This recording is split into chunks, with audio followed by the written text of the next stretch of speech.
If you ask a PT or PT assistant, they'll probably honestly tell you that physical therapy will almost always be good for you, because our goal is to help you move and feel your best, and we really like helping people. But what that looks like can be really different for different people at different times. It covers many parts of the body, pain at all levels of intensity, and a huge range of activities and functions. So the thing that PT is really good for, I think, is being able to take the time to find out what you need most in that moment and helping you achieve it. Let's take Maria, for example. Maria just finished 6 weeks of physical therapy after a rotator cuff tendon repair surgery on her shoulder.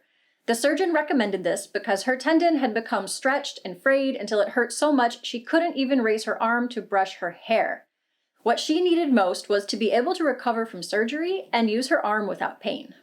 Most people probably know someone who went to PT while recovering from a major injury or a surgery. And PT can be a great choice after surgery because a therapist can help make sure you heal as quick as possible and avoid things like scar tissue restrictions or compensations in other parts of your body. So after surgery, a PT was able to do treatments with Maria to work toward her goals by protecting her shoulder and adding strength and movement at a good pace while her muscles healed. But what about when you're not having surgery? Can PT be good then?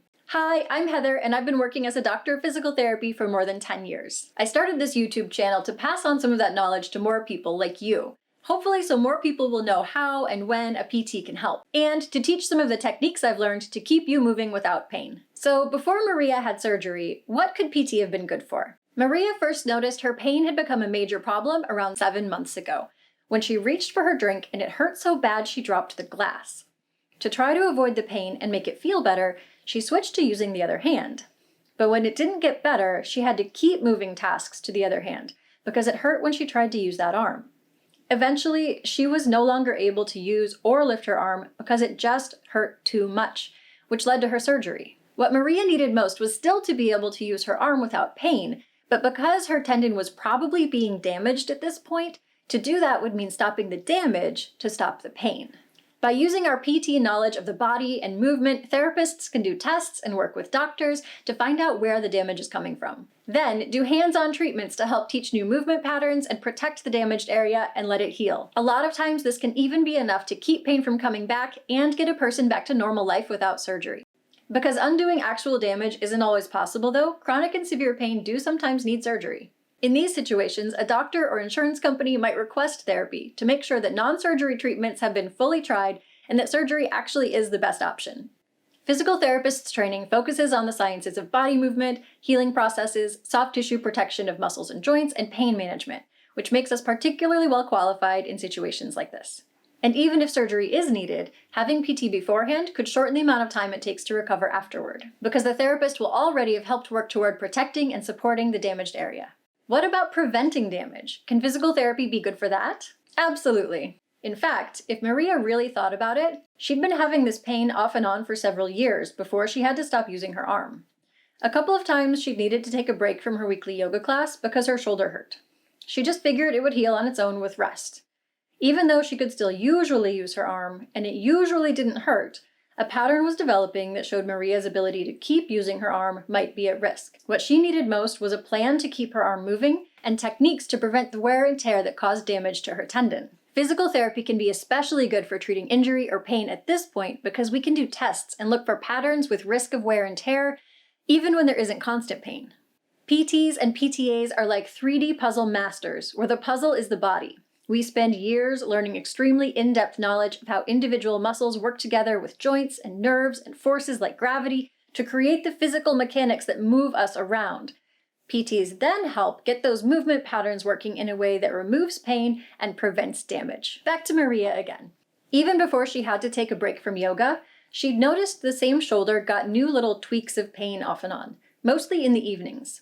Not long before that started, she'd gotten new responsibilities at work that had to be done at her computer. Before then, Maria had done a variety of tasks and only spent an hour or so at a desk at one time. But now, many of her work days were spent entirely sitting at her computer. She didn't really mind, but it did make her feel more stiff after work. New pain is generally either from a specific moment in time, like if Maria had hurt herself from a fall or while lifting something, or by a movement pattern where the pain shows up slowly over time. What is needed most in either case can be different. For Maria, since she didn't have an event or an injury that caused her pain, we can assume it's from a new movement pattern and might have started with more sitting at her computer. Then, over time, there was more irritation from the wear and tear on her rotator cuff tendon, which is when she noticed it started to hurt. A physical therapist or assistant would be able to work with her to heal the painful irritation and stop it from coming back by changing her movement patterns. Her therapy might have had a focus on making small corrections to her posture and teaching her strategies of strengthening or stretching to prevent pain. It's possible that a therapist could have given her resources to stop her new pain in just a few visits, maybe even only 2 or 3. One of the biggest focuses in working as a PT or PTA is being patient-centered, which means we aren't treating just a body part, but a whole person who has specific problems and goals. That means listening to you about your concerns and your priorities, and picking tests and treatments that help overcome the problems that mean the most to you. And whatever your goals, therapists have information to give and techniques to keep you moving without pain. Therapists are trained in detecting changes in basic movements like walking, running, kneeling, climbing stairs, sitting or moving at work, reaching overhead or behind the back, noticing worsening balance or endurance, and many more everyday activities. Ideally, working with PT at this point would mean you get equipped to avoid both pain and damaging wear and tear. This is where I hope this YouTube channel will be able to give more information in future videos. If there's a topic you'd like to know more about, please let me know in the comments. And if you found this video helpful, please share it with someone you know, and let me know by hitting the like button. Even if you don't have pain, there are tons of reasons why physical therapy might actually be good for you. Things like avoiding injuries, treating concussions or dizziness, performing better in sports like climbing, biking, volleyball, or powerlifting, improving endurance, having less incontinence, managing changes with age, or planning a safe space for an older loved one, developmental therapy for kids, or advising and instructing on equipment to make movement easier. And that's just a few. Again, PT in each of those cases is probably going to look different, and it all depends on what is needed at that moment in time. What doesn't change is that it is never too late to work with a PT, and a therapist will use personalized tests and build a plan to work toward your goals for your situation. In that respect, physical therapy can be an incredible resource that is designed to be tailored to your exact situation. And working with a PT could be a huge boost toward your pain or movement goal, and then you'll be set up to continue to move the way you want.